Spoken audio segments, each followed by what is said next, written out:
Buen día para todos y para todas. Estamos comenzando con la teleclínica de hoy. Estábamos esperando que llegara Clarita, que venía en camino llegando. Por eso comenzamos unos minutitos más tarde. Como habrán visto todas las que se conectaron, el título de la teleclínica de hoy es sobre ollas comunes.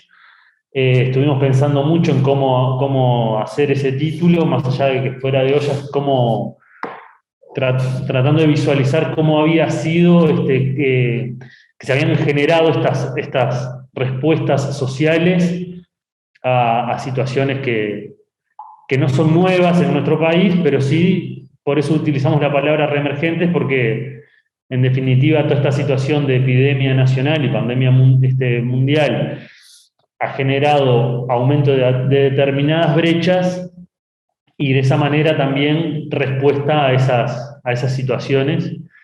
Y por eso se nos ocurrió ese título que le llegó a través de la invitación. Bueno, estamos acá ahora en el Hospital de Clínicas con Clarita, bueno, te tengo que presentar, ¿no? Bueno, profesora agregada, doctora Clara Anís, del Departamento de Medicina Familiar y Comunitaria. Yo soy Facundo Taboada, asistente del departamento también, y las otras coordinadoras son Patricia Barot, que está desde la casa, que la vemos ahí, hoy la vemos, bien. ¿Cómo andas, Patricia? Ahí está. Estás con el micrófono apagado. Muy bien, ¿ustedes? ¿Todos bien? Bien, y Elizabeth Olavarría, que también está de su hogar en el este. Perfecto. Bueno, vamos a comenzar. Como dijimos, el tema de hoy es sobre las ollas comunes y todo este fenómeno que se ha generado en estos últimos meses, 15 meses, 16 meses. Y entonces, no sé si vos querés decir algo más clarito, si no, ya pasamos a presentar el primer invitado. No, agradecer a los invitados y a todos ustedes y enmarcar esto en lo que es esta actividad que hacemos mensualmente, que tiene que ver con cosas que nos van pasando vinculadas a esta situación, con aspectos desarrollados en las distintas comunidades, encontrar fortalezas, todo eso que tratamos de hacer, que mes a mes encontramos un tema. Nos parecía que es bien claro de esta etapa, si bien no es nuevo, es clara la reemergencia, la necesidad y las estrategias que se han desarrollado en los distintos territorios, y bueno, creemos que es mucho lo que podemos aprender, y a los equipos del primer nivel de atención que trabajamos en proximidad de estas iniciativas, nos parece que es justamente una oportunidad para identificar fortalezas en todo lo que se ha desarrollado. Bueno, bien, entonces primero vamos a contar y bueno, agradecemos de nuevo a todas las participantes y los participantes, con la intervención de Guillermo García, que es integrante del equipo coordinador de la olla de la Unión de Trabajadores de CUTSA, y que ya estaba conectado hacía un rato, y le vamos a pedir que nos cuente cómo ha sido la organización y el trabajo que han desarrollado desde el sindicato. Bueno, buenos días para todos. La verdad, un placer estar integrando este Zoom, así que muchas gracias por la invitación. Nada, contarles que desde abril del año pasado, más o menos casi que desde que empezó la pandemia, acá en Uruguay decidimos formar una olla popular con los compañeros del sindicato de CUCSA. Son muchos compañeros, más o menos alrededor entre el staff que estamos ahí, somos alrededor entre 15 y 20 compañeros que vamos rotando por un tema de horarios de trabajo. Algunos están en el seguro de paro, la gran mayoría todavía. Así que nada, estamos ahí en el local de Funza, en 8 de octubre y Habana. Y nada, la olla se surgió por un tema más bien barrial, de apoyo al barrio, y que CUCSA siempre, el sindicato de CUCSA siempre estuvo comprometido con el tema de las ollas, siempre hemos estado apoyando al barrio. Y bueno, surgió la idea entre los compañeros de poder dar una mano y la verdad, o sea, totalmente sorprendido porque empezamos viendo a ver cuántas veces íbamos a hacer la olla, si íbamos a poder sostenerla, o sea, todos ese tipo de discusiones que me imagino que deben pasar en todos los grupos que deciden hacer algo así, y bueno, por suerte, con la ayuda de muchas personas, muchos compañeros, obviamente, de trabajo, y a la ayuda de muchos sindicatos también, y a vecinos, a feriantes, no sé, la verdad que hay muchísimas familiares que han donado, aunque sea lo poquito, o sea, hemos podido llevar adelante la olla, que increíblemente ya llevamos más de un año, ininterrumpido, nunca dejamos de hacer la olla la hacemos los martes y los viernes, o sea, 2 veces a la semana, y solamente hubo un lapso ahí en diciembre, que por el tema de las fiestas y tal, que es medio complicado, se cortó ahí a mediados de diciembre y se volvió a arrancar de vuelta a mediados de enero, y eso fue lo único que estuvo cerrada la olla, vamos a decir, después fue ininterrumpido. Bueno, hemos recibido, ya le digo, ¿no?, ayudas de muchos lugares. Hace poquito nos recibimos una donación del embajador de Turquía y la embajadora de Palestina, donaciones del INDA, donaciones de la Intendencia. En la olla también hemos recibido muchas donaciones de ropa, libros, que es lo que también, aparte de lo que es la alimentación, que hemos buscado poder ayudar al barrio, también hemos tratado de abarcar otros aspectos también de lo que puede ser la ayuda, consiguiendo donación de ropa de mucha gente, y la verdad que también ha funcionado muy bien, o sea, había sido muy bien recibida por la gente que va a la olla. El tema de los libros también, para el tema de la cultura, ¿no? O sea, de llegar también a los niños con libros de cuentos, bueno, y algunos libros también como para adultos, que también ha tenido muy buena repercusión. Y bueno, más o menos, también no quiero dejar de destacar compañeros militantes y trabajadores, como en mi caso yo también pertenezco a la Comisión de Derechos Humanos y Políticas Sociales del PIT-CNT, y ahí tenemos unos grandes compañeros, como Raúl Olivera y Sara Méndez, que también han apoyado y desinteresadamente con dinero y bueno, con otras cosas. Así que nada, la olla, les digo que arrancó más o menos, para que tenga una idea, sirviendo para comida para 22 personas, y lejos de mantenerse en ese número, o como mucha gente hoy dice que las cosas están mejor, hoy estamos, hace un año empezábamos repartiendo a las 22 personas comida, y hoy estamos arriba de 60 personas, o sea que en realidad ha ido increyendo el tema de la necesidad en la sociedad.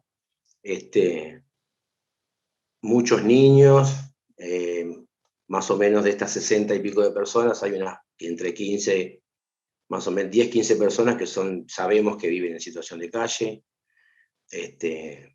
Bueno, y nada, personas de familia que nos cuentan las historias, o sea que nunca pensaron que iban a ir terminar comiendo en una olla popular, y que tienen su trabajo, pero bueno, no les da con el tema del dinero para poder seguir sustentando muchas otras cosas. Entonces, bueno, tienen que arrimarse a la olla, aunque sea una vez al día, como ellos dicen.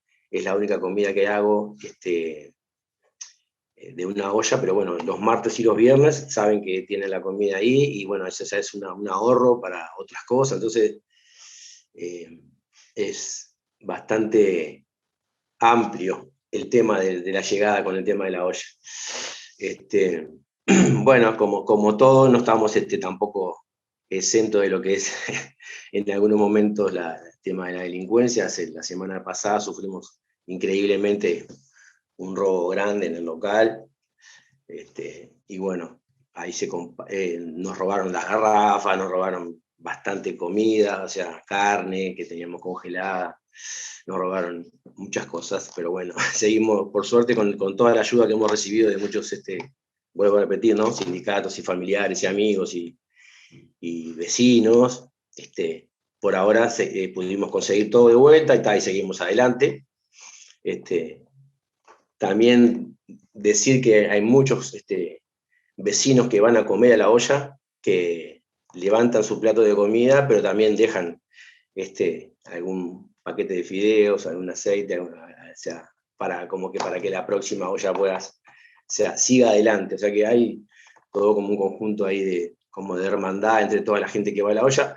Más o menos son los mismos, que van siempre, los conocemos, los conocemos muy bien a muchos. Gente que viene desde muy lejos caminando, la olla es ahí en 8 de octubre de Habana, hay gente que viene desde Malvin Alto, hay gente que viene casi llegando a Avenida Italia por Hipólito Yrigoyen, o sea que el que más o menos conoce la zona, vienen caminando, o sea, muy lejos, desde Piedras Blancas viene gente caminando para la olla, o sea que ya más o menos conocemos la historia de muchos de ellos, se ha generado como una gran familia, que eso también me gusta destacarlo porque en realidad está pasando eso, se ha formado como una gran familia entre los integrantes que van a la olla a recibir su comida.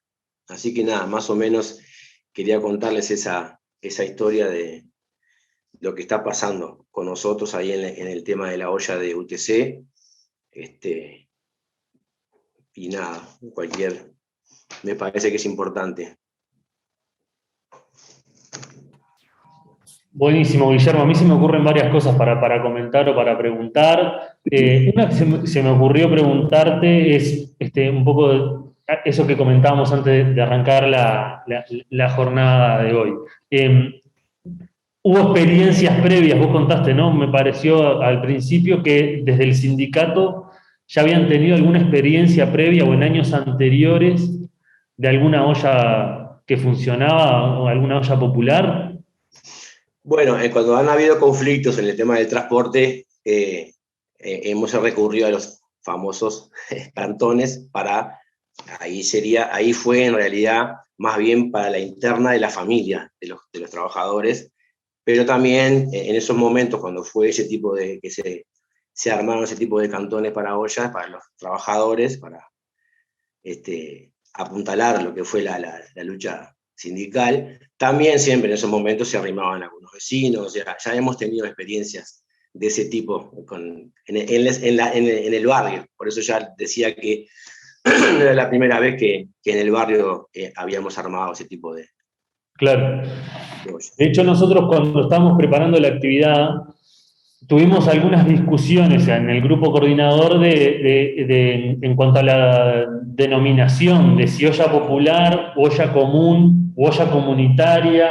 Tuvimos así como discusiones un poco dialécticas en cuanto a eso, porque sabíamos que la génesis, digamos, de las ollas populares, muchas veces vinculadas a los sindicatos, eran cumpliendo ese rol que estabas mencionando vos ahora, ¿no, Guillermo? Del apoyo a los trabajadores y a las familias en los momentos de movilización o de determinadas luchas llevadas a cabo, y que en esta situación social que estamos viviendo ahora, muchos sindicatos están detrás de muchas de las ollas que están funcionando, pero no con el concepto de olla popular, ese concepto, ¿no? que estábamos diciendo, sino de ollas comunes o de la generación de un espacio y de una asistencia alimentaria para personas con mayores vulnerabilidades, más vulneradas en ese aspecto, con el apoyo sindical y la generación de esto que vos estabas contando, que ahora ya se está transformando en una familia. Exacto, sí, es algo más bien dialéctico, digo, pero en realidad apunta y abarca, me parece, un espectro más amplio que solamente cuando es por algo sindical, es directamente al compañero de trabajo y a su familia también, siempre fue a sus familias, obviamente, que ahora abarca, me parece, un espectro más amplio, o sea, más... Pero es algo dialéctico, no creo que cambie mucho. En realidad a mí no, o sea, olla popular, solidaria, común, o sea, está llegándole a la gente lo que precisa y la verdad el nombre queda en un segundo plano, pero creo que lo importante es que desde los sindicatos y desde la sociedad, porque también, como lo voy a repetir, lo vuelvo a repetir, desde la sociedad, muchas familias, muchos vecinos, gente que no va a la olla a comer, está colaborando con el tema de la olla. Y no. Disculpen porque justo me estaba entrando una llamada y me estaba distorsionando un poco la cabeza. Sí, perfecto. Sí. No, yo me gustó mucho tu presentación de esta experiencia, te la agradecemos. Rescato el empoderamiento y la participación, porque en esto también puede teñirse de lo que podemos decir que es caridad. Claro. Y claramente no, es solidaridad, involucramiento y participación. Eso que decía, bueno, un vecino va, lleva su plato de comida, pero lleva un paquete de fideos, otro lleva libros, entonces destacar eso, la participación de todos, que me parece que es esencial, y lo integral, ¿no? No es solo el alimento, pero además los libros, el apoyo, eso que decías, la gran familia en este momento difícil, supongo que, entiendo que es un grupo mancomunado que ofrece apoyo integral, entonces eso también es fundamental. Así que bueno, te agradecemos mucho tu... Una preguntita nomás, Guillermo, perdón, Clarita, porque nos preguntaban por el chat cuáles eran los horarios. Yo asumí que el horario era el mediodía, pero no sé, digo, preguntaban específicamente cuáles eran los horarios de la olla. Bien, cuento. La olla la realizamos los martes, la comida la servimos después de las 19 horas, 19:15, estamos sirviendo la comida. Martes y viernes en el local de Funza, que está en 8 de octubre de Habana. Nosotros nos juntamos alrededor de las 3:30, más o menos, para ir preparando todas las cosas, y a las 19 es la hora que entregamos la comida, para que quede ahí como a información para el grupo. Perfecto. Y yo lo último que te iba a preguntar, Guillermo, así ya pasamos a la siguiente invitada. ¿Tienen, digamos, vos contabas que ha aumentado mucho el número de gente que ha ido, ¿no? ¿De qué forma han instrumentado algún tipo de organización de la gente, digamos, cuando estamos, digamos, en medio de una situación sanitaria que también a veces obliga a tener determinadas precauciones, determinados cuidados, determinada separación entre gente, por ejemplo? Entonces no es lo mismo si van 20 que si van 60, obviamente. Sí, quedó completamente desconectado. Bueno, vamos a esperar ahora cuando Guillermo se vuelva a conectar, vemos cómo seguimos. Bueno, vamos entonces a recibir a Elisa Bandeira, que es nutricionista y que es asistente de la unidad de bioética de la facultad, y que la invitamos a participar también tratando de aportarle desde la facultad, desde la academia, algo técnico a la parte nutricional vinculada a estas asistencias alimentarias que se están desarrollando. Así que, Elisa. En primer lugar, quiero agradecer. ¿Qué tal? ¿Cómo están? Quiero agradecer la invitación a participar de esta actividad. Para mí es un gusto. Bien, mi intención en esta presentación es compartir algunos conocimientos de las dos disciplinas a las que pertenezco, tanto la nutrición como la bioética, para poder contribuir de alguna manera a esta situación, donde las ollas se están sosteniendo. Bien, en bioética utilizamos, o nos respaldamos más bien, en algunos principios para poder contribuir a resolver algunos problemas morales, como los que nos encontramos en este momento, ¿verdad? Problemas complejos, donde no es tan fácil decidir cuál es la mejor opción. Los principios que quiero destacar entonces son, en primer lugar, los derechos humanos, esos que se consensuaron a nivel internacional después de un momento muy doloroso para la humanidad, ¿sí? Que fue la terminación de la Segunda Guerra Mundial. La alimentación es un derecho que está reconocido dentro de esos derechos humanos y forma parte tanto de la Declaración como de los pactos que han sido reconocidos y ratificados por nuestro país. Entonces, desde ese lugar, como primer punto, el derecho humano a la alimentación como un derecho que responde a una necesidad, ¿verdad? Una necesidad básica de todas las personas. Y que el garantizar los derechos humanos en realidad es básico para respetar la dignidad de cada una de las personas. En segundo lugar, voy a destacar el principio de protección. El principio de protección está en el fundamento del Estado mínimo, que reconoce su obligación de cautelar la integridad física y patrimonial de las y los ciudadanos. Es el fundamento moral del estado de bienestar, ¿sí? Y nuestro Estado, el Estado uruguayo, tiene la obligación de proteger a las personas que se encuentran en situación de vulnerabilidad. Y por último, en esta primera diapositiva voy a destacar entonces el principio de solidaridad, que asume que los problemas de un colectivo hacen más vulnerables a cada uno de sus miembros, por lo cual es recomendable entender a este colectivo como un sólido, por eso la palabra solidaridad, que aúna los esfuerzos de todos para resolver los problemas. Implícita dentro de la solidaridad está la igualdad. Reconozco que el trabajo que vienen desarrollando, el trabajo colectivo que vienen desarrollando en las ollas, está basado en este principio de solidaridad, como bien me mencionaba hoy Clara. Desde los conocimientos de nutrición, lo que quiero compartir son cuáles serían los alimentos recomendados para una alimentación adecuada, ¿verdad? Y saludable, ¿sí? Que todos deberíamos tener derecho a poder tener acceso a ella. Y para eso me voy a basar en la guía alimentaria que se ha realizado en el Ministerio de Salud Pública y se ha actualizado en el año 2016. Creo que tiene elementos muy importantes para poder compartir.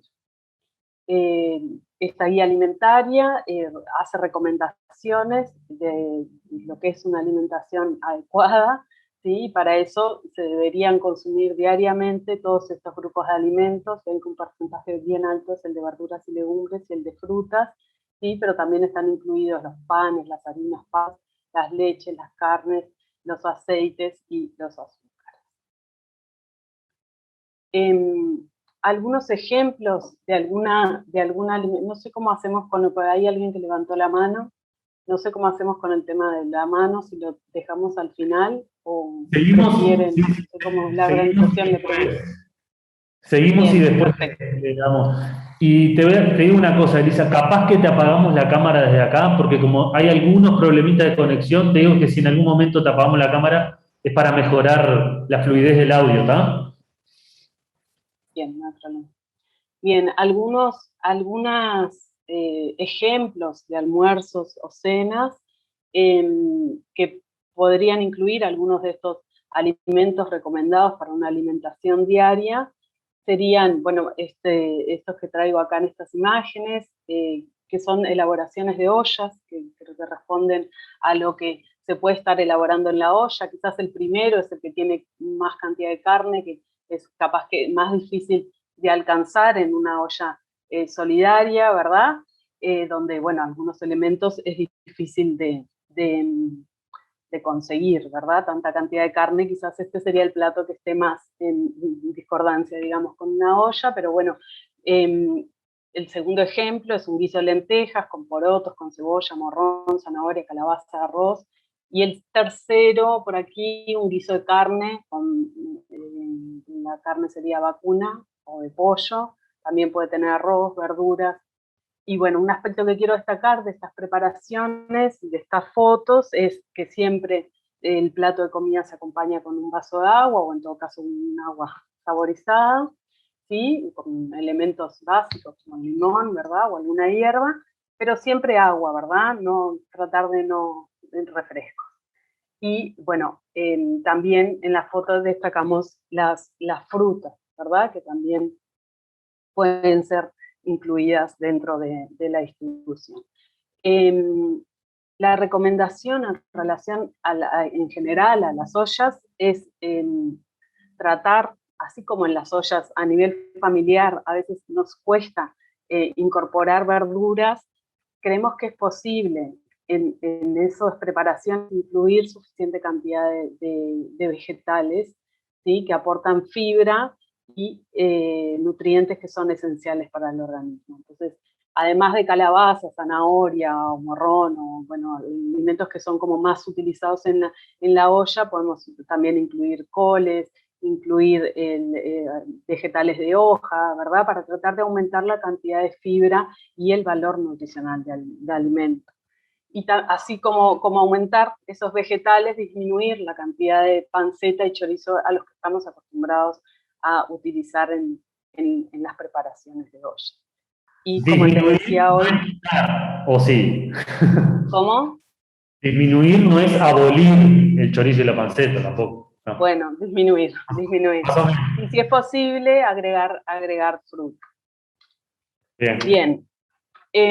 Algunos aspectos en relación a la prevención de enfermedades transmitidas por alimentos. Sabemos que los alimentos nos ayudan a contribuir al bienestar y a la salud de las personas, pero también pueden llegar a ser transmisores de enfermedades, ¿verdad?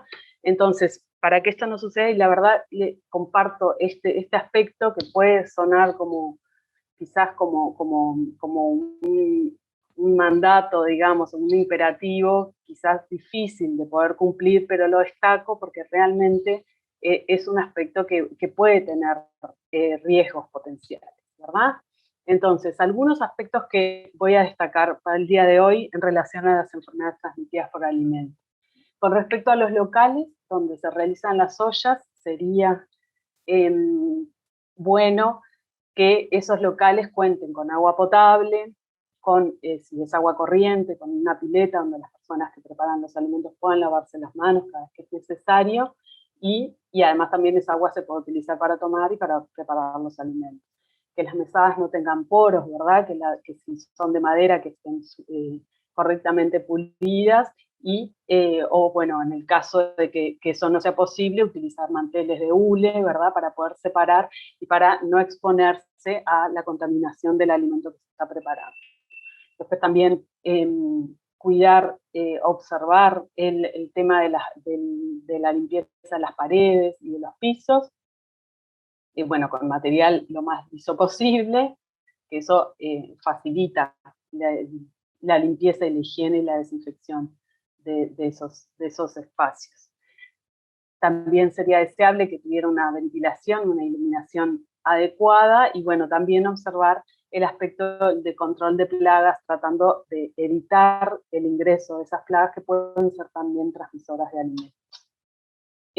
Con respecto a las personas que trabajan y que preparan la olla, algunos aspectos que quiero destacar es, bueno, además del equipo de protección personal, el tapabocas, relacionado más bien con la pandemia que estamos viviendo en este momento,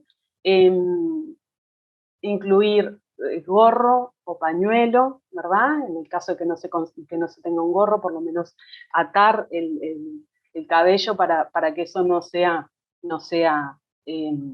que no esté incluido dentro de los alimentos. También utilizar alguna casaca o delantal para separar la ropa de la persona que está preparando los alimentos, que seguramente que viene de afuera o de su casa, ¿verdad? Y eso, sin querer, tenemos microorganismos que pueden estar transmitiendo algunas enfermedades.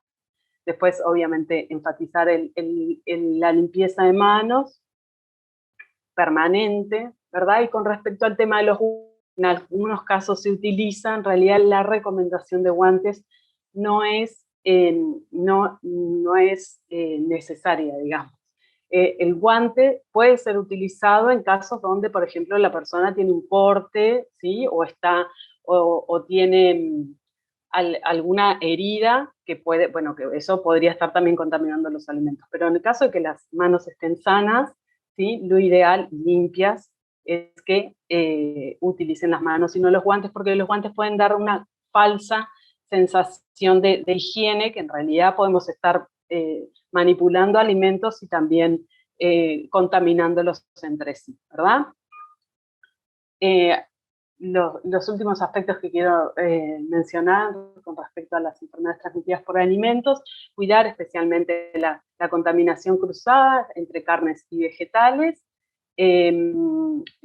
poseen microorganismos diferentes, ¿verdad? Y si nosotros los manipulamos de manera conjunta, eso puede estar contaminando a uno o al otro. Y también cuidar, tanto en el almacenamiento como en la preparación, no juntar los alimentos crudos de los cocidos. Observar específicamente el tema de la temperatura de los alimentos cuando llegan, ¿verdad? Tratar de mantener la misma temperatura con la que son obtenidos y no recongelar alimentos que ya han sido congelados, ¿sí? Específicamente el caso de las carnes, por ejemplo, la carne de cerdo, que viene en general, la carne importada de cerdo en general viene toda congelada, entonces tratar no recongelar esos alimentos porque eso puede provocar enfermedades. Y después, por último, un consejo con relación a este tema de las enfermedades transmitidas por alimentos es: las intendencias brindan un carnet de manipuladores de alimentos, las intendencias municipales, es sumar una actividad más y un trabajo más para las personas que están encargadas de las ollas, pero creo que puede haber algún diálogo con las intendencias para conseguir este carnet de manipuladores, que tiene un costo, pero por lo que tengo entendido en Montevideo había alguna gestión para que ese costo fuera exonerado para las personas que están trabajando en las ollas. Algo me comentaron en relación a la coordinadora. Pero bueno, esto habría que verificarlo. Creo que sí que es importante ese carnet.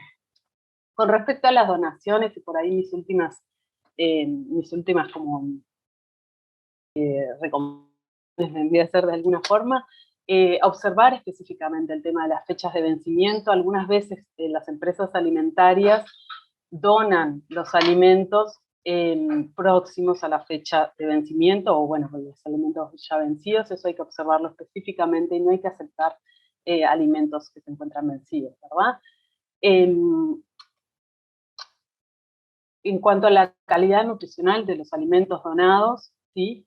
Tratar de aceptar alimentos que sean naturales o mínimamente procesados para la preparación. Esta es una clasificación que se incluyó en la guía alimentaria del año 2016, que les mencioné, ¿verdad? Los elementos que ustedes utilizan en las ollas, tanto los vegetales, ¿verdad? Los cereales, los tubérculos, las leguminosas, las lentejas, los garbanzos, los porotos, todos esos alimentos que no tienen ningún procesamiento en su comercialización, o que tienen un mínimo procesamiento, como puede ser algunas latas. Evitar aceptar donaciones de productos ultraprocesados, y esta es una clasificación que me gustaría destacar, porque muchas veces estos productos pueden ser objeto pueden ser el momento donde se introduzcan, ¿verdad? En el consumo de las personas. Los momentos de crisis, en general, estos productos pueden ser vehiculizados de alguna manera por emprendimientos solidarios como el de las ollas. Entonces, quiero destacar la última columna, que es el producto ultraprocesado. Son productos, no son alimentos, ¿verdad? Son productos que están elaborados por la industria, que tienen la característica de tener un alto contenido de grasas, azúcares y sal, ¿verdad? Que tienen mucha publicidad, y bueno, en este caso podemos ver que son los más vistosos, ¿verdad? De esta otra clasificación. Entonces, tratar de evitar estos productos que pueden estar tanto en lácteos, por ejemplo, se me ocurren algunos postrecitos, ¿verdad? Ahora nos puede ayudar también el etiquetado de alimentos, que algunos de estos productos tienen cuáles son los que tienen alto contenido de grasas, azúcares y sal. Pero en general, los productos ultraprocesados que tienen más de 5 ingredientes en su composición, la característica principal es que tengan esta cantidad de nutrientes en exceso, y que son los responsables del sobrepeso y la obesidad que vivimos en Uruguay, y que se da en otros países también, ¿verdad? Por aquí otro ejemplo de la clasificación de alimentos natural, procesado y ultraprocesado. Los ultraprocesados en este caso serían los cereales, o bueno, los chipitos, o o estas galletitas, que muchas veces pueden ser también alimentos que pueden ser gustosos, ¿verdad? Y quizás que pueden saciar el hambre, pero que tienen nutrientes que son dañinos para la salud, ¿verdad? Y después, por último, con relación a esta recomendación de cómo orientar las donaciones, si hubiera la posibilidad de que alguien ofrece alguna donación y se puede orientar esa donación, quizás si no se están utilizando, quizás en algunas ollas ya lo están utilizando, el gorro y un delantal para prevenir la transmisión de enfermedades por alimentos. Bueno, y por último, para terminar, recordar los principios de la bioética, sobre todo resaltar el principio de solidaridad, que es el que decíamos hoy, que es en el que se apoya, ¿verdad?, el trabajo colectivo que está realizando en las ollas, y que creo que es el que puede ayudar a exigir al Estado esa protección necesaria para que los más vulnerables puedan salir de una situación en la que no están pudiendo cumplir su derecho a la alimentación. Y voy a mencionar el principio de autonomía, que es un principio que se utiliza mucho en la ética médica, ¿verdad? Y que es muy recurrido, ¿verdad? Para mencionar la importancia que tiene el reconocimiento del autogobierno, ¿verdad? La palabra autonomía deriva del griego autos, que es propio, y del griego también nomos, que es regla o autoridad. Entonces, la autonomía vendría a ser la autoridad propia, ¿verdad? De autogobernarse y poder elegir, en este caso, los alimentos que queremos consumir, la forma en que queremos consumirla, y si es en nuestras casas, mucho mejor, ¿verdad? Entonces ese creo que sería la meta al final de todo este camino de solidaridad, donde cada persona pueda comer en su casa. Bueno, muchas gracias. Bueno, Elisa, muchas gracias. Vamos a ver, abrir el chat ahí, Hugo. Estoy hablando con Hugo, no lo presentamos, pero es nuestro compañero que siempre está acá también con nosotros, y Carla, que hoy está desde la casa. Yo quería destacar antes el aporte de Elisa, porque me gustó mucho ese enfoque desde los principios de la bioética, no olvidarlos porque es muy importante son fundamentales en la vida de todos nosotros. Habla también del lugar que ocupamos, del reconocimiento y la validación que tenemos, independientemente del lugar donde estemos. Me gustó mucho esa mirada de ese lugar.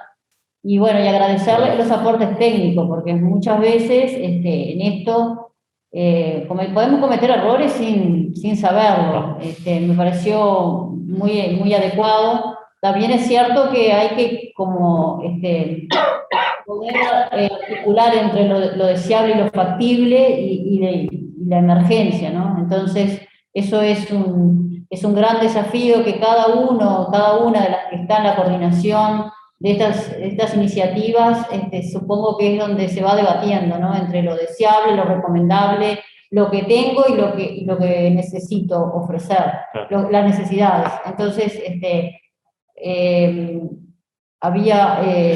estaba presente una persona que es Valentina. Ahora, Valentina Conde nos decía por el chat que cuando tú, Elisa, mencionaste lo de la manipulación de alimentos y los carnés que emiten las distintas intendencias, Valentina nos decía por el chat que en julio va a haber un nuevo curso, y aprovechamos a saludar a Valentina, agradecerle su participación. Le vamos a dar la palabra en breve. Capaz que antes tenemos a Sofía, que está levantando la mano, y que capaz que mejor le damos ahora la participación. Sí, bueno, lo que les decía era que agradecer primero que nada esta invitación, porque para mí y para mis compañeros, cuando yo pueda compartirles todo esto, es tremendamente enriquecedor, porque comenzaremos el merendero gracias a la colaboración de ustedes, que antes de ayer lo trajo una compañera de ustedes desde Punta del Este, y la verdad que estamos aprendiendo, y estamos aprendiendo sobre la marcha y sobre la necesidad. Acá, por ejemplo, en Playa Hermosa, que todos creerán, en Montevideo y en diferentes lugares del Uruguay, que como es un balneario, ahora entre comillas, porque es un barrio de Piriápolis, porque hay innumerables personas que se vinieron a fincar acá, y la escuelita que tenía 25, 30 niños, ahora tiene 80. Y de esos niños, la mayoría de sus padres están sin trabajo.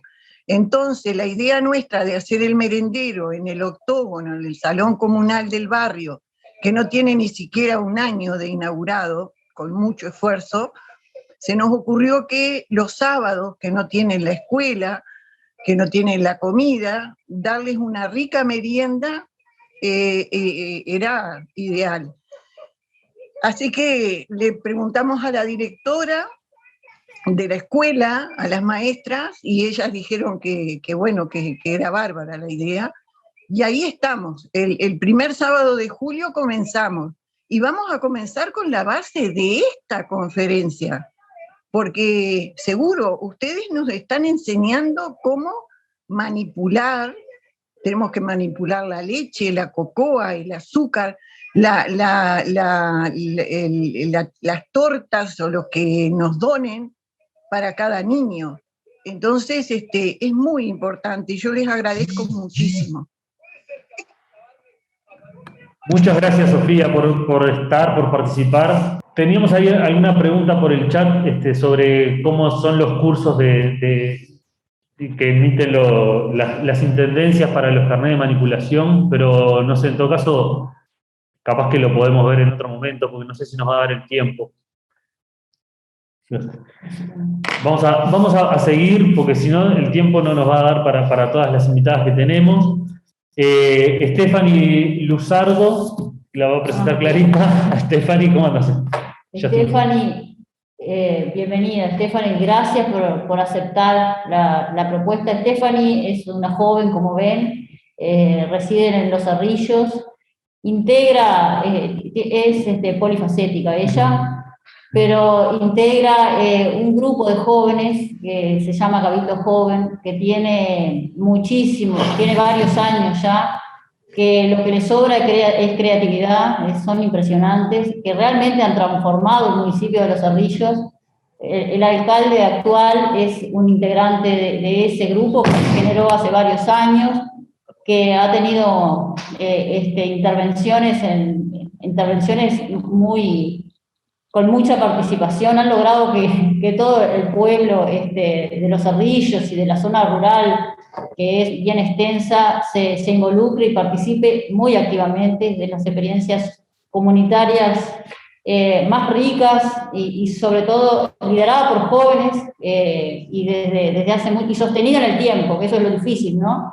Stephanie tiene una experiencia distinta que tiene que ver con la estrategia de facilitar el acceso a la alimentación en forma íntegra en el pueblo de Los Cerrillos y en todo el municipio. Entonces la invitamos porque no es la creación ni de una olla ni de un merendero, pero sí es una estrategia muy válida, con fuerte participación de la comunidad y sostenida en el tiempo. Entonces, queríamos invitarla a que nos contara de qué se trata lo que han trabajado. Bueno, muchísimas gracias primero por la invitación, y después de esta presentación me da hasta vergüenza hablar, la verdad, pero bueno, muchísimas gracias.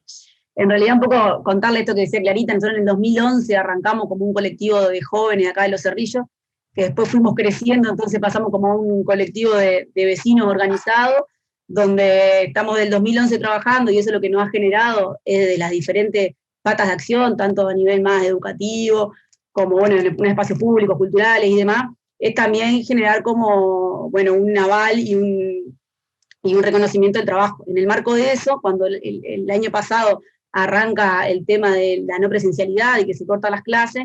Muchos de nosotros también formamos parte de las comisiones de fomento de las escuelas, y surge esto de que, bueno, que no había, se cierran las escuelas y que se iban a dar una vianda a cada niño que participara en dicho centro. En ese marco, la primera duda que nos surgiera, bueno, ¿qué pasaba los fines de semana con esos niños y esas familias? Y en este marco se generan las canastas solidarias. Estas canastas solidarias lo que implicó era, bueno, el fin de semana el niño también tiene que comer, y bueno, vamos a generar pequeñas canastas para el niño y su familia. En ese marco lo primero que se genera son unas 30 familias, que ahí lo que hicimos fue articular en primera instancia con los centros educativos que formábamos parte como comisión, y después de ahí se amplió la red. Y ahí lo que articulamos fue, por un lado, con todos los centros educativos, que contarles que en el caso de Cerrillo tiene más población rural que urbana, y eso es una gran dificultad en la cotidiana, en el sentido de que estas viandas que primaria mandaba, las centralizaba en la escuela urbana, pero la escuela urbana de Cerrillo es una, y hay 13 o más de escuelas rurales, y eso era una complejidad de cómo las familias llegaban a buscar esa vianda, donde a veces solamente tenemos un ómnibus para llegar a la localidad, al pueblo. Entonces eso era como un conflicto, digamos, en el decir, bueno, está la vianda, pero no tenemos acceso para llegar a esa vianda, o llegar a la vianda de alimentación para esos niños era más costoso que el traslado, digamos, para eso. Y entonces ahí, bueno, se empezó como a potenciar esta red, que ya venía trabajando y ya venía articulando de otras ramas, y decir, bueno, vamos a potenciar en estas canastas solidarias. En ese marco se trabajó en conjunto, desde el Cabildo de vecinos y vecinas, con todos los centros educativos, abarcando todas las zonas rurales y la zona urbana, con el liceo, con el CAIF, y en ese marco lo que se empezó a hacer, bueno, vamos a hacer canastas solidarias que se van a entregar los fines de semana, y que en una primera instancia era esto de poder abarcar los fines de semana, pero después ya viendo esta realidad de que era complejo que puedan llegar a buscar las viandas y demás, fue para abarcar toda la semana, digamos, de alimentación de esos niños y familias. Lo que nosotros generamos fue una articulación entre todos los centros educativos para ver qué familias con niños de 3 años a 15 años necesitaban esta instancia, y teniendo en cuenta que más allá de que el centro educativo cerraba, también había una realidad socioeconómica, digamos, en donde mucha gente trabaja del día a día, digamos, de la chanda, que también se veían recortados en este marco de corte general. Entonces, en ese marco, bueno, articulado con los centros educativos, se empezaron a sumar, bueno, ver realmente cuál era, y también más que nada articular, perdón, con las diferentes organizaciones, de que no se cruzaran los datos, o sea, que no, hay familias que tienen niños que van a la escuela, que van al liceo, que van al jardín, y bueno, y ahí poder comunicar también estos recursos y que puedan llegar a la mayor cantidad de familias posible. Esto se realizó, bueno, durante todos los fines de semana que estuvieron cerrados los centros educativos, que fueron 13 en el año pasado. Ahí lo que se articuló esto que decía, por un lado con todos los centros educativos, por otro lado con todas las organizaciones, tanto sea club de fútbol, escuelas deportivas en general, artísticas, y bueno, y ahí unificar los datos de qué familias estaban realmente necesitando esta colaboración. Ahí realmente nosotros como rescatamos varias cosas. Por un lado, este trabajo en red que a lo que se viene haciendo y está tan consolidado en estas cosas, es como que se visualiza y se materializa muy fácilmente, digamos. Por otro lado, esto de poder realmente decir, bueno, este es el canal, y entre todos poder potenciar a ese, y que no se repartieran por todos lados, que a veces lo que pasa es que llegan como capaz que 3 canastas a una misma familia y otra familia quedan por fuera, como poder realmente generar un canal de comunicación y de articulación real.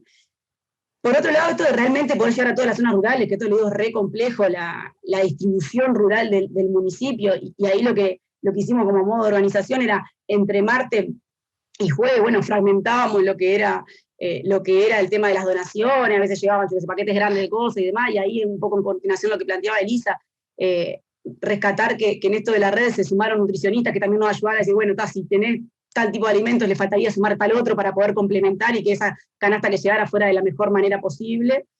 Y bueno, y después lo que se hacía el viernes era, bueno, realmente articular qué familias necesitaban esa semana. Semana a semana se iba unificando y cambiando el listado, que eso era en articulación con todos los centros educativos, y a su vez se dejaba como un número a la gente que se quisiera anotar, que capaz que no había sido teniendo en cuenta por ahí, y los sábados de mañana se hacía la entrega de las canastas por toda la zona, que se marcaban puntos específicos en todas las zonas rurales, y se entregaba. Otra cosa de la que nosotros rescatamos como sumamente positivo fue esto de que nosotros ningún fin de semana tuvimos que salir a pedir donación. Y en realidad eso creemos que fue el resultado de este trabajo en conjunto, de esta articulación, y decir, bueno, este es el canal de acción, y las donaciones iban llegando, y en el marco de eso lo que se hacía era, bueno, articular, potenciar, ir armando en base a la realidad de las familias, que esto que le decía, arrancamos con 30 familias y terminamos con más de 110, 120 familias, que eran familias que tenían desde un niño a 10 niños, y lo que se armaban eran canastas específicas en base a cada realidad. y eso dependía de la cantidad de cosas que tenía y demás. Se articuló muchísimo con la donación de organizaciones, con la donación de vecinos, pero también con las donaciones de empresas. Yo desde la fábrica de leche, todos los fines de semana nos entregaba leche, queso y demás, con las diferentes empresas más pequeñas y grandes. Otra cosa que nos pareció como muy importante en esto de que toda la semana se iba rotando las inscripciones, habían, por ejemplo, semanas, que eso también nos parece como muy rescatable, había semanas capaz que una familia recibía y en la semana siguiente decía, me salió una changa y yo quiero colaborar también para otras familias. O acá se da mucho en esto de las zonas rurales, de que hay gente que tiene producción, por ejemplo, de boñatos o de zapallo, y decía, bueno, en realidad yo no lo estoy pudiendo vender en base a esta realidad, necesito la canasta, pero dono zapallos para las canastas. Entonces, en realidad se generaba como un ida y vuelta muy interesante y muy rico, por un lado específicamente por lo alimenticio, pero también en lo social y en el apoyo emocional, ¿no? Y en esto de un poco de Guillermo... Sí. Una preguntita. En las canastas, cuando ustedes ya elaboraban alimentos, no, lo que eran no. Ahí va, materias primas para que después las distintas familias en sus casas puedan, ahí va. Eso mismo. Y no, dijiste que habían arrancado con 30 y llegaron hasta 110 familias en la zona. Sí. ¿Cuándo, en qué periodo de tiempo sucedió eso? Estos fueron 13 fines de semana, fueron los 13 fines de semana que los centros educativos estuvieron cerrados. El año pasado. Que el primer fin de semana eran 30 familias, digamos, que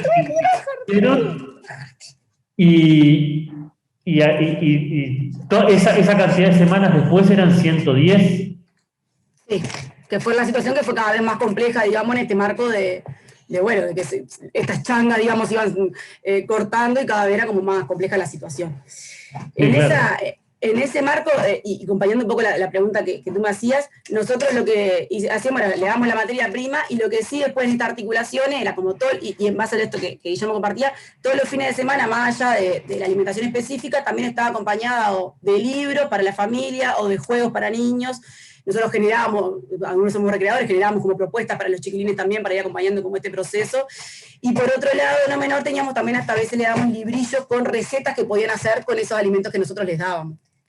O diferentes formas de generar con la misma materia prima diferentes cosas. Ahí va.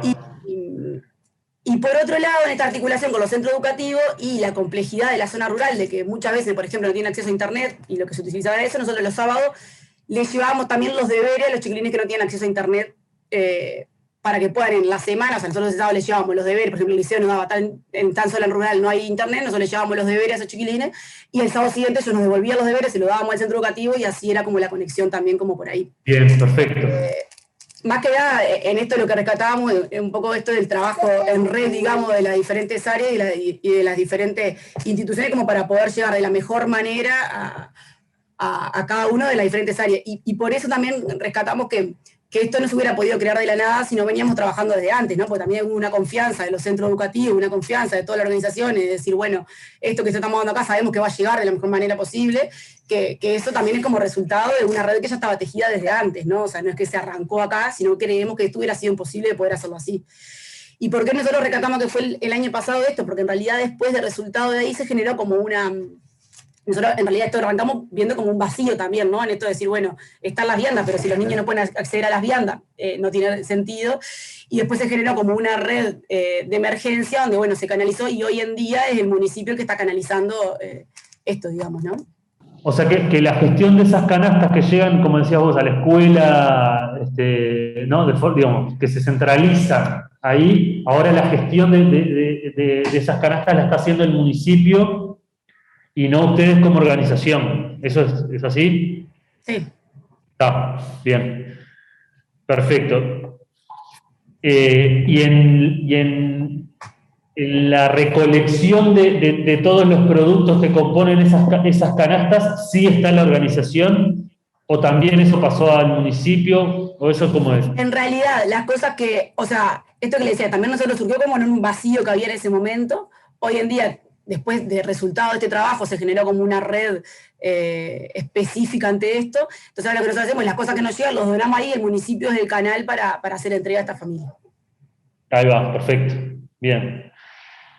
Bueno, digo, algo de lo que decía Clarita hoy, y también en tu presentación, que me parece que es bien importante cuando se vehiculizan esas formas para que eso tenga una continuidad y no dependa de empujes personales, solidarios, con la mejor intención, pero digamos, que no sea dependiente ni de personas, ni de momentos, ni de determinados recursos, sino que la institucionalidad le da a eso una posibilidad de continuidad, que en esto que estamos hablando, como decía Elisa, ¿no? En un derecho humano, el derecho a la alimentación, ya, eso quede ya vehiculizado, ¿no? Y las formas ya queden aceitadas para que eso tenga esa continuidad.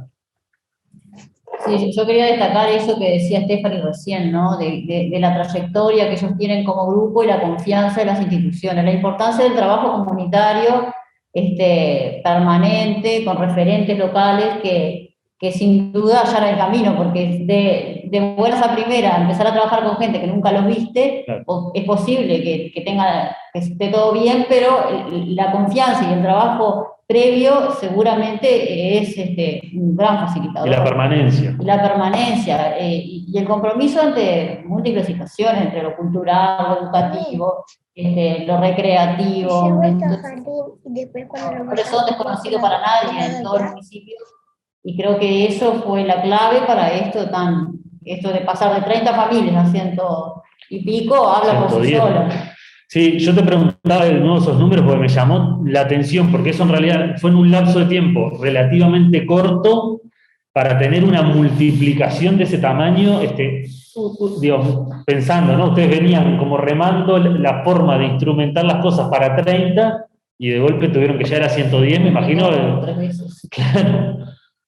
Lo que debe haber sido eso.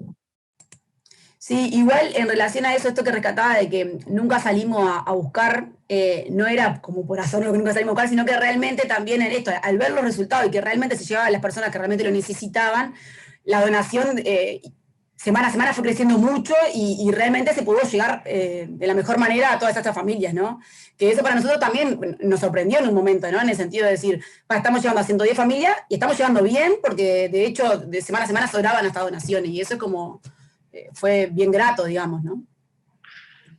Sí, a mí siempre se me ocurre hacer alguna pregunta incómoda, a Guillermo también se lo puedo preguntar. ¿Les ha pasado de sentir, de no poder, o sea, de no poder llegar a alguna gente, o sea, sienten, ustedes que conocen el territorio, conocen las necesidades de esa zona y de esa comunidad que es muy amplia, sienten que hay gente que incluso está por fuera de esto todavía y que no hay asistencia, entre comillas, que le esté llegando ni desde organizaciones como las de ustedes, ni desde lo gubernamental, ni lo institucional? Y yo creo que en realidad eso como que nunca se va a saber y siempre alguna pata va a quedar por fuera, más cuando esto es que realmente es como tan compleja la zona rural, ¿no? Pero me parece que ahí hay como la estrategia de buscar diferentes aliados. Yo, en ese caso, por ejemplo, los centros educativos creo que fueron como aliados clave en el sentido de decir, hay centros educativos que tienen 3 niños, o sea, ¿no? Y hay otros centros educativos que tienen 200, o sea, porque esto depende mucho como de la zona rural.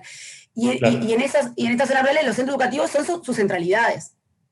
Entonces ahí pasaba muchas veces que era tipo, bueno, está esta familia que es del centro educativo, pero capaz que esta familia no es del centro, pero es vecina y nosotros conocemos que, y ahí también el boca a boca y el trabajo entre vecinos se empieza como a potenciar, ¿no? Y desde ahí también se iba como llegando. Perfecto.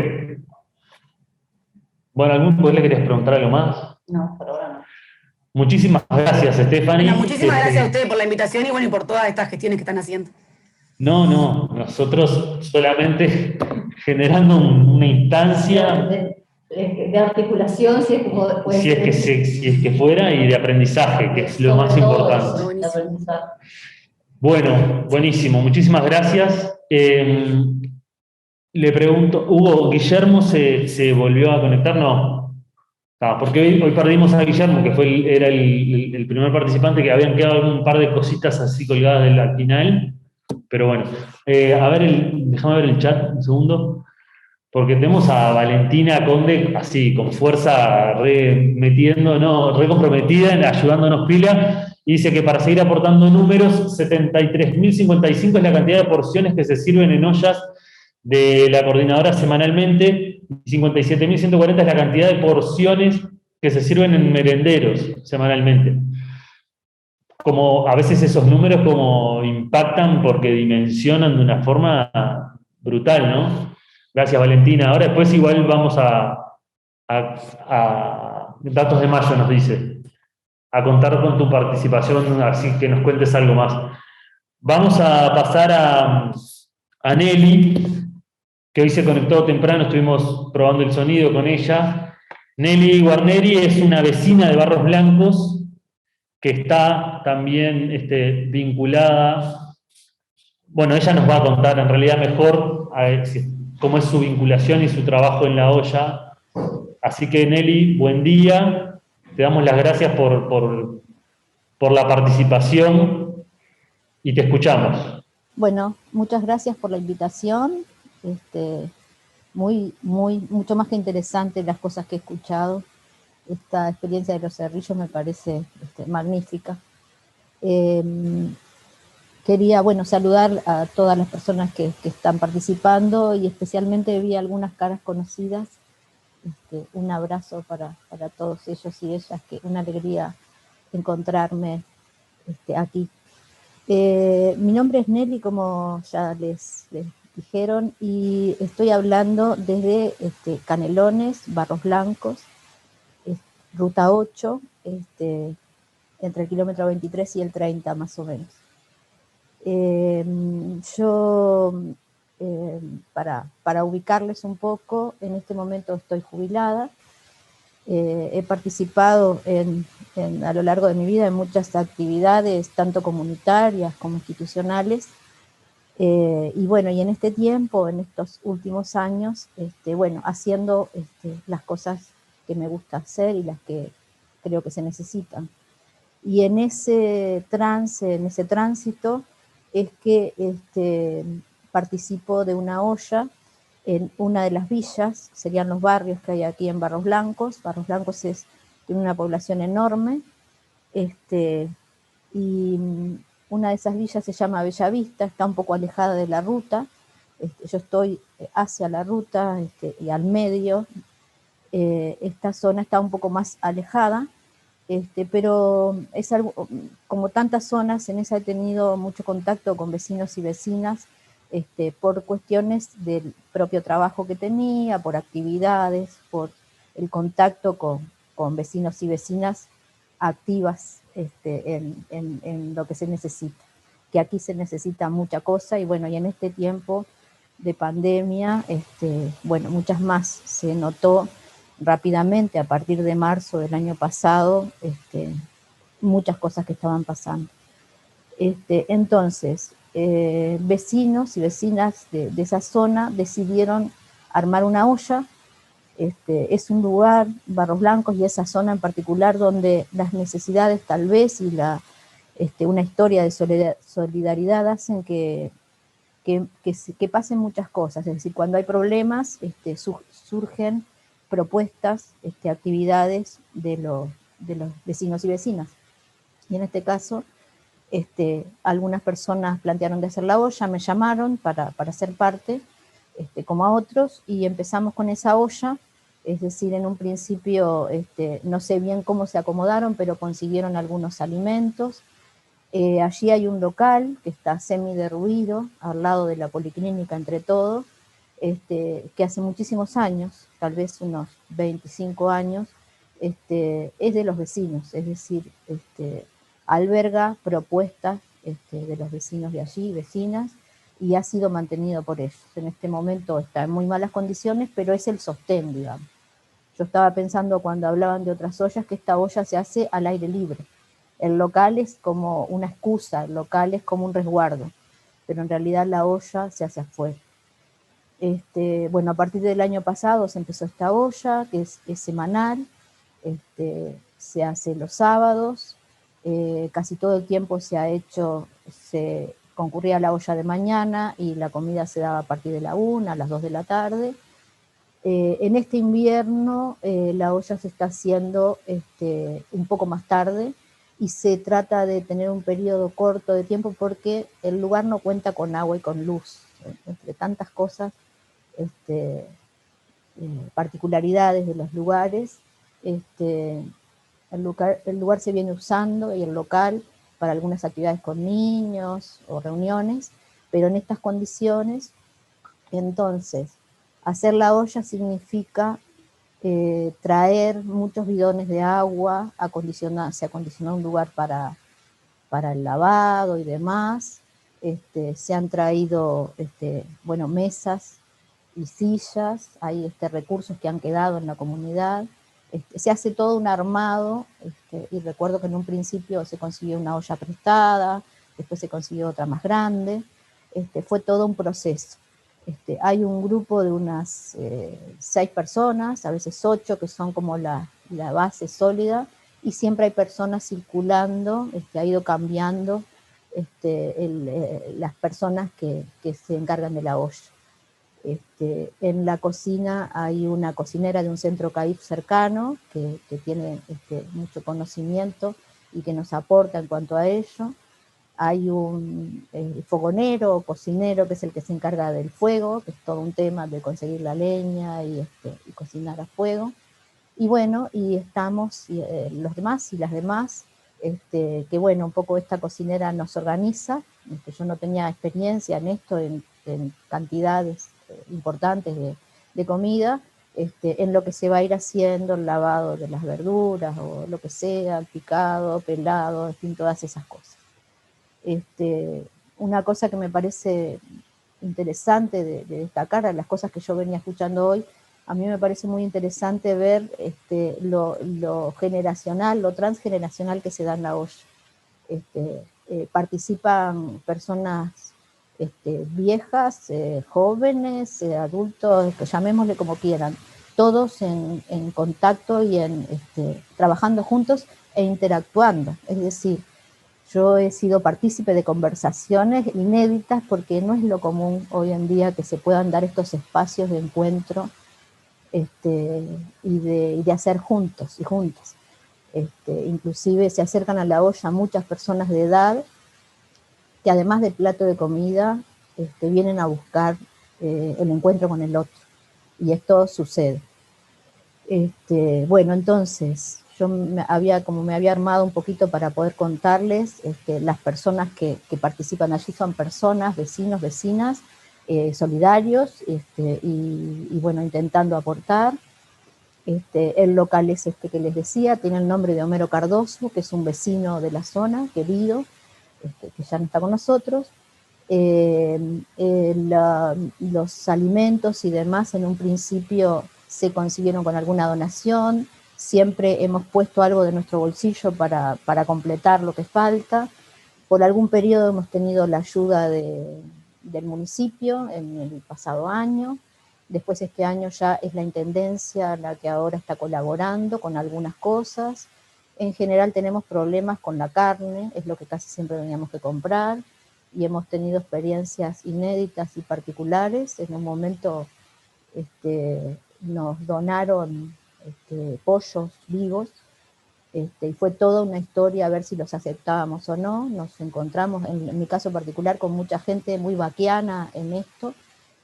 En algunos aspectos es semi-rural, y la gente tiene esta historia de tener su quinta y sus animales, conocen la faena, y bueno, todo eso se fue realizando con aprendizajes muy interesantes. Muchas veces los alimentos que puedan quedar se guardan en heladeras o freezer de vecinos también. Después, la cantidad de porciones que en general se reparten, se brindan. En un principio yo creo que empezamos con 50 porciones más o menos, la media son 150, y a veces hemos llegado a 200 porciones. Un hábito que se ha instalado en la olla es que las personas que estamos allí, cuando termina de servirse las viandas que se llevan, comemos juntas, si es que queda en la olla algo de alimento. Y también es una experiencia muy valorada. Muchos vecinos dicen de que ese espacio es bueno, no sé cuál es la denominación, pero les agrada mucho y realmente yo doy fe de que vale la pena ese encuentro, la mesa grande, comer juntos y conversar. Es también una experiencia sanadora y saludable. Alrededor de esta actividad central, que además se han hecho particularmente algunas ollas en algún momento donde especialmente o no había escuela y entonces había gente, niños que comían en la escuela o que se llevaban vianda, qué sé yo, que no la tenían. Se han hecho algunos otros días y horarios, pero también se hacen y se vienen haciendo meriendas, a veces 2 días en la semana, que se combinan con alguna otra actividad educativa o qué sé yo, recreativa. Se han hecho charlas con el médico de medicina familiar y comunitaria de la policlínica, y bueno, alrededor de la olla hay otras cosas sucediendo. Bueno, yo creo que por ahí es lo que les puedo contar, y estaba pensando cuando estaba haciendo como las anotaciones en las redacciones escolares donde se remataba con algún final lindo, y no puedo evitar, hay una niña, porque están los niños y niñas, hijos e hijas de quienes van a la olla que están jugando por ahí está la placita, y habiendo sol o estando no muy frío, juegan y están ahí cerca, que cuando le han preguntado en la escuela, han hablado de las comidas, y los niños hablan de la comida que les gusta más. Ella dice que la comida más rica es la comida de la olla. Y yo creo que tiene muchas razones para decir eso, y estoy de acuerdo. Bueno, Claro. creo que por acá. Muchas gracias, Nelly. Yo te quería hacer alguna preguntita. Mientras vos hablabas, yo no dejaba de pensar, digamos, primero cómo son bien, aunque es un fenómeno que intentamos hacerlo común, ¿no? De hablar de las ollas o de todos estos movimientos que se han generado, cómo cada realidad es bien distinta, ¿no? Y por suerte hoy tenemos la participación de pila de gente que está en distintas ollas. Lamentablemente no vamos a poder pedirles a todas que nos cuenten, pero como cada realidad alrededor de cada una de esas ollas es bien diferente, ¿no?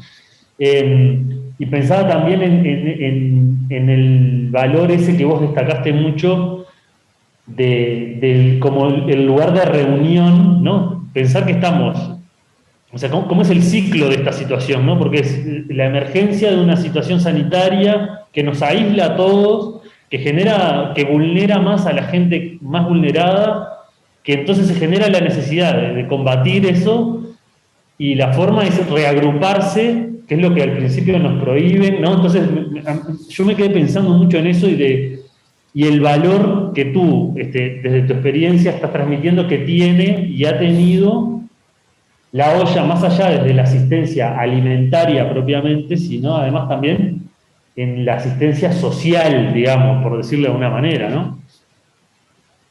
Totalmente. En realidad, la experiencia que yo tengo me dice que en nuestra sociedad actual, muchas veces las situaciones difíciles hacen que encontremos los recursos que están más escondidos. Yo hace muchos años que transito por estas zonas, en los 25 años, no soy oriunda de aquí, y encuentro una gran potencialidad en ese sentido, ¿no?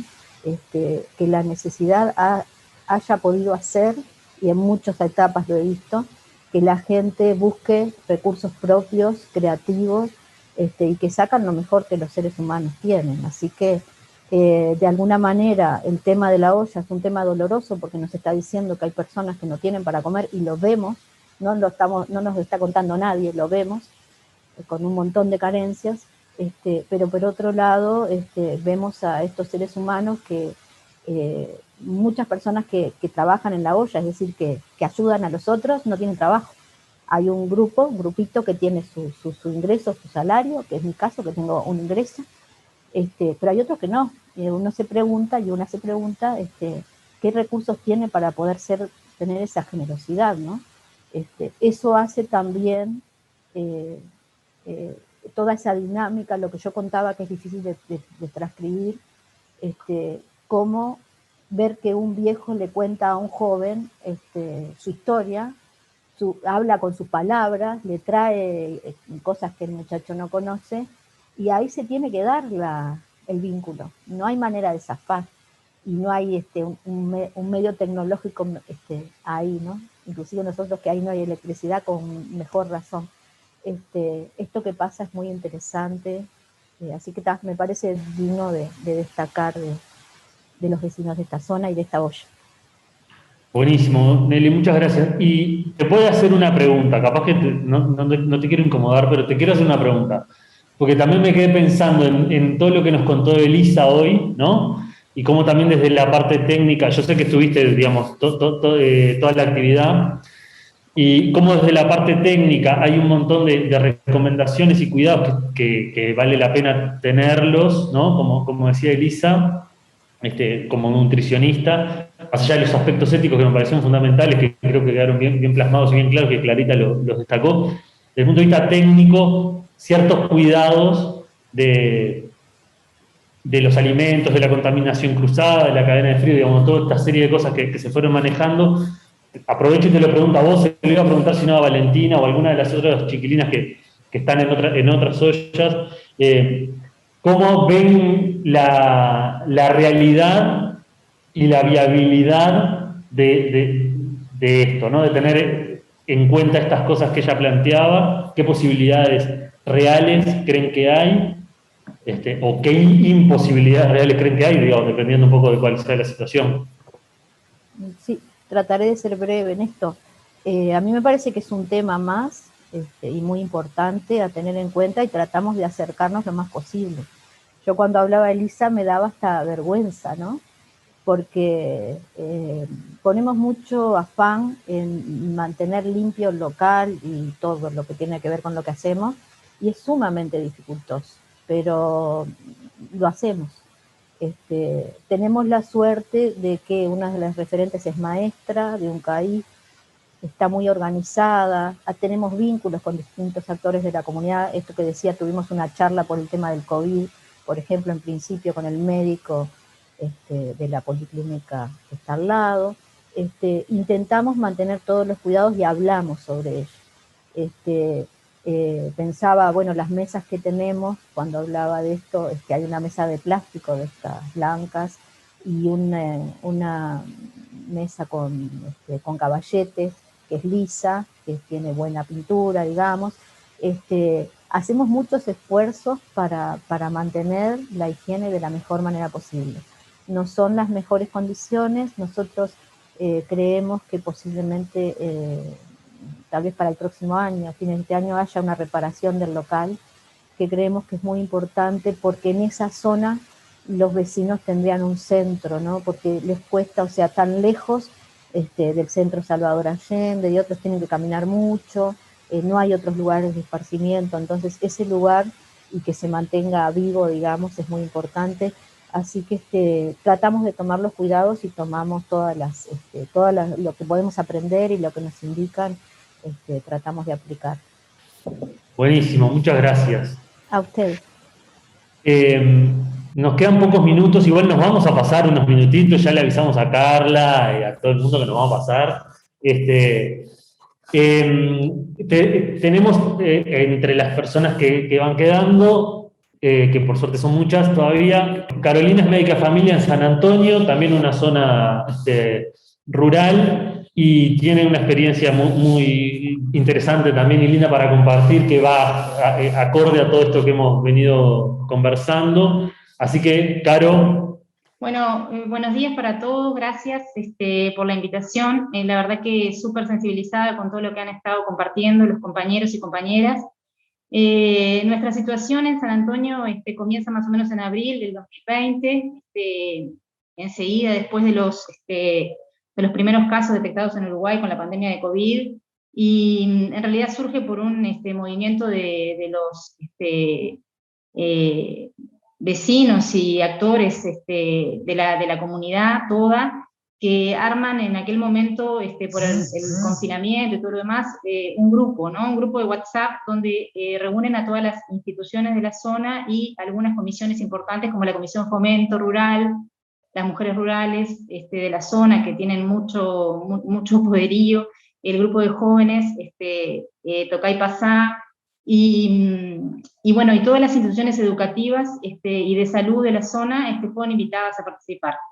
En realidad ellos se denominaron Manos Solidarias a este grupo, en realidad, como les decía, de vecinos, y se armó una red que funcionó más o menos hasta julio de este año, hasta marzo de este año, que lo que ha hecho es, de alguna manera, compartir a lo largo del tiempo las diferentes realidades que teníamos en los centros educativos, que teníamos en los centros de salud, lo que veían las mujeres rurales desde la zona rural, lo que pasaba en la Comisión Fomento con los productores rurales, y lo que iban captando del Club de Niños, la Casa de Cuidados Comunitarias, la UTU, el liceo, todas las situaciones de familias vulneradas en sus derechos, sobre todo en esto de que estamos hablando, de los derechos a la alimentación, y se empezó como a hacer un entramado y a intercambiar datos, ¿no? Lo que nos pasaba era que veíamos que algunas familias podían llegar a recibir canastas desde diferentes prestadores o lugares, canastas de algunas instituciones o canastas generadas por los vecinos, y otras familias de repente no tenían acceso, porque no estaba de alguna manera entramada la red.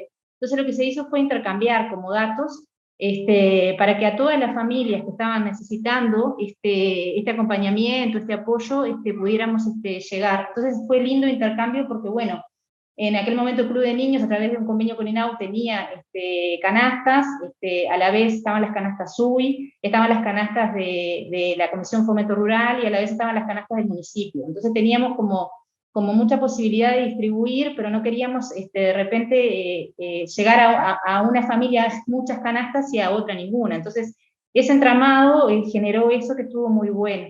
Entonces los sábados se reunían en el club social de acá de la zona, siempre diferentes equipos para cuidar un poco esto bueno, los cuidados sanitarios, ¿no? Y ahí, bueno, nosotros hicimos un aporte importante en cuanto a la distribución de las canastas, los cuidados, se ponían folleterías en cada una de las canastas vinculadas a la prevención de COVID, y se acompañó bien lindo ese proceso, y hacíamos entre todos, nos distribuíamos y llevábamos las canastas, sobre todo a las zonas alejadas, ¿no? Del medio rural, hacíamos llegar las canastas, y bueno, sí, como 60 familias estuvieron beneficiadas de este proceso, y lo bueno era que, por ejemplo, llegaba una familia a la poli, ¿no? Y de repente nos planteaban esta necesidad, inmediatamente se llamaba a la Fomento, donde estaban las canastas, y se distribuían rápidamente, o sea, no había como burocracia en ese sentido, en un emergente tan importante como es poder contar con el alimento diario, ¿no?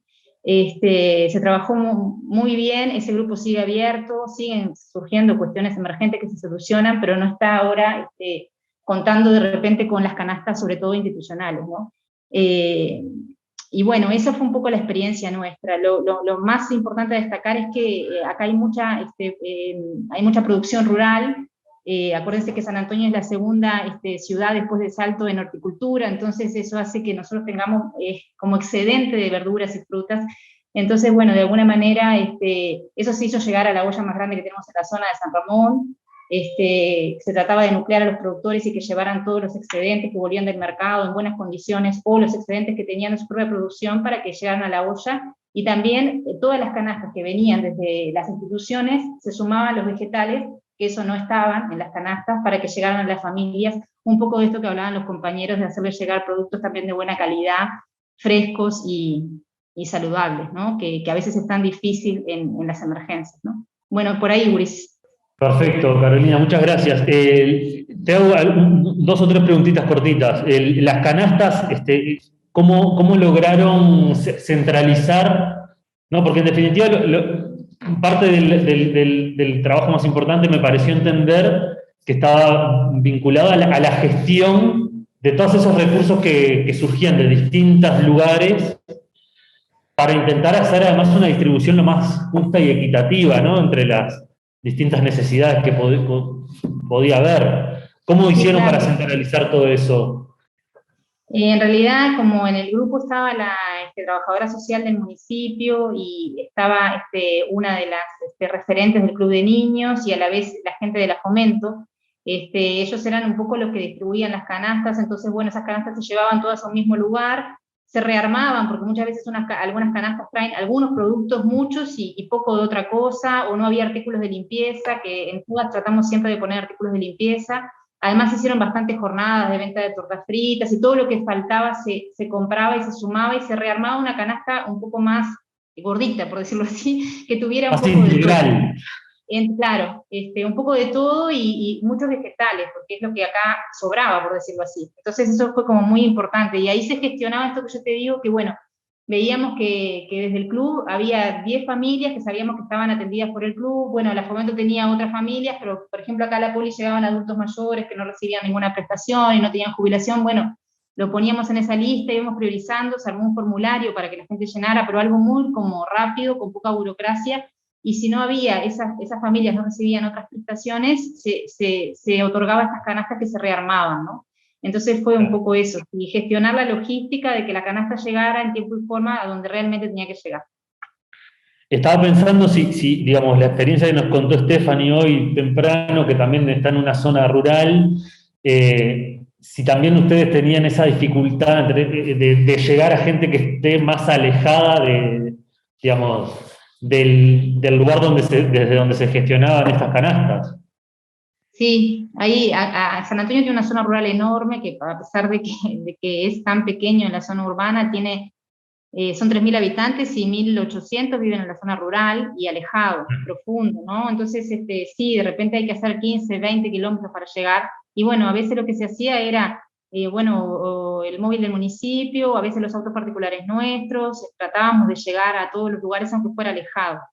Pero las canastas siempre estaban ahí a la orden también en la Fomento Rural, que las familias acá tienen una cooperativa muy grande en la Fomento, y bueno, casi todo el mundo tiene acceso, la Fomento tiene un horario de apertura bastante amplio, y bueno, sabían que si se precisaba la canasta estaba ahí. Pero bueno, sí, es complejo a veces llegar a las familias que están lejos. Y ahora han disminuido, digamos, algunas de las canastas. Me pareció entenderte como que había algunas de las canastas institucionales o que llegaban desde alguna institución que habían cortado o habían disminuido su Sí, las llegada. canastas, sí, el tema es que las canastas, por ejemplo, que están en el municipio muchas veces se manejó con una lista, entonces la gente va y se anota en esa lista, y de repente en esa lista no contempla esto que estábamos hablando, de realmente ver si reciben otras prestaciones. Entonces a veces esa lista estaba poco depurada, entonces intentábamos que desde esa canasta del municipio pudiera pasar por de alguna manera por este otro grupo, que podíamos ver otras cosas, tener otra mirada más integral, y sobre todo los médicos de la zona que conocemos bien a las familias y las necesidades muchas veces, y desde las escuelas rurales y el liceo también, ¿no? Saben y conocen mucho a las familias y podían, a veces cuando uno va a anotarse en una lista, digo, se pierde eso, entonces en el municipio Claro. se diluye. Ahora lo que nos está pasando es que las canastas UI no están más, las canastas de la Fomento también disminuyeron, las canastas del municipio pasa esto, que hay una lista, entonces se están distribuyendo de otra manera, entonces dejó de estar centralizado. Y bueno, y también hay un agotamiento, ¿no? Que creo que lo podemos percibir en todos los grupos de esto, ¿no? De sostener esto genera mucho agotamiento. Ahora hay un emprendimiento de unas familias que están haciendo un merendero, que estamos tratando de apoyar ahí, pero se genera como un agotamiento a lo largo del tiempo de sostener, y de la presión que significa que si no vas, de repente a alguien no le llega el alimento. Y entonces esto de la autonomía que hablaba hoy una compañera al principio, que me parece fundamental, que acá no se dio por la particularidad de la zona hacer ollas, pero es importante que la gente pueda contar con el alimento y lo elabore en su propio hogar, pero que pueda contar con él en tiempo y forma, ¿no? Que si no le llega por un lugar, llegue por otro. Pero también esta cuestión del asistencialismo hay que tener también cuidado, y bueno, saber cómo manejar y cómo ir acompañando también esos procesos en las personas. Y bueno, estamos trabajando en eso, en ver cómo se puede ir desde un lugar al otro, ¿no? Que es bien complejo. Seguro. Sí, dilemas que hemos enfrentado en muchos ámbitos de nuestra práctica, desde la medicina familiar y comunitaria, y que, bueno, esto lo muestra claramente. Bueno, Caro, muchísimas gracias. No, gracias a ustedes, chiquilines. Muy bueno. Bueno, nos pasamos 9 minutos, igual como arrancamos 5 minutos tarde, ¿no? Se pudo. Queremos agradecerle a todos y a todas las personas que están participando en otras ollas y en otras asistencias alimentarias de otro tipo. Nos han escrito por el chat Bruno García y otras compañeras que nos han contado parte de lo que hacen, destacado algunos de los aspectos que después se fueron destacando. Así que, bueno, muchísimas gracias a todos, a todas. Sí, dale, Clarita. No, que quería comentarles que esto se está grabando, que si tienen interés de recibir la grabación de esto, que escriban en el chat la forma de... Sí, Hugo ya les respondió porque alguien preguntaba eso, y Hugo ya les dejó ahí los medios de cómo acceder a la grabación de la actividad de hoy. Así que después agradecerle, bueno, a todo el resto, a Valentina Conde que nos fue tirando pila de datos y apuntalando ahí en la actividad. Yo en un momento le iba a hacer la pregunta que después al final le trasladé a Nelly de cómo veían la viabilidad de lo que había planteado Elisa con las realidades que estaban viviendo en las distintas ollas, que eso me parece bien importante, pues es importante contemplar todo, ¿no? Todo lo posible y todo lo real, todo va en la misma olla justamente para tomar las mejores decisiones. Así que bueno, nada más, cerramos por acá. Sí, dale, vas a invitar a... No, esto que cómo nos sentimos todos convocados y la sensibilidad que tenemos en los distintos lugares frente a esta realidad. Yo quería finalmente mencionar una iniciativa que se llama Medicina Solidaria, que por ahí la han visto, que ha tenido bastante difusión en las redes y en la prensa. Es una iniciativa de médicos, son compañeros míos de generación. Médicos jóvenes. Jóvenes médicos de la generación 88, que digo, en esto de que justamente de los equipos de salud tenemos una gran convocatoria por la situación, no obstante eso, entendieron que había algo más para aportar, y comentando con ellos el otro día me decían bueno, en esa organización hay gente que está encargada como de ejecutar lo que tiene que ver con el apoyo a las distintas iniciativas y de lo satisfactorio que resultaba participar, agradecidos de tener la posibilidad de hacerlo. Y ayer me comuniqué con ellos y me facilitaron los contactos de muchas organizaciones que hoy estuvieron presentes y que les agradezco, y que bueno, y que esperamos sumar en esto y difundir, y en esto tenemos que participar todos aportando desde el conocimiento y desde lo que tenemos, ¿verdad?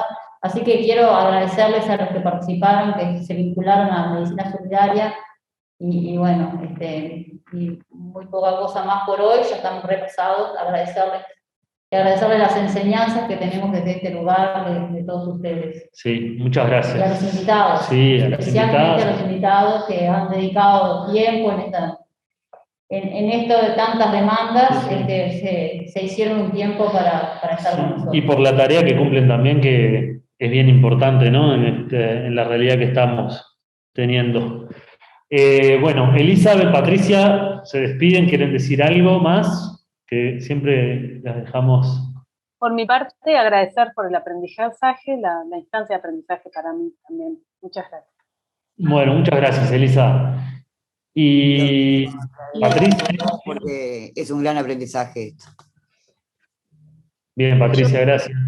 Dale. Bueno, de agradecer a los invitados y todo el compromiso que hemos visto, no quería que nos fuéramos sin dejar de mencionar muy brevemente a otro aspecto pero nosotros que somos docentes también, que a los estudiantes que en este momento están participando y es parte de su aprendizaje, el apoyo, la colaboración y vivir lo que late en las ollas, que nada, tenemos muchísimos estudiantes solo de la carrera de doctor en medicina, en ATEC están colaborando y siendo parte y aprendiendo en estos emprendimientos.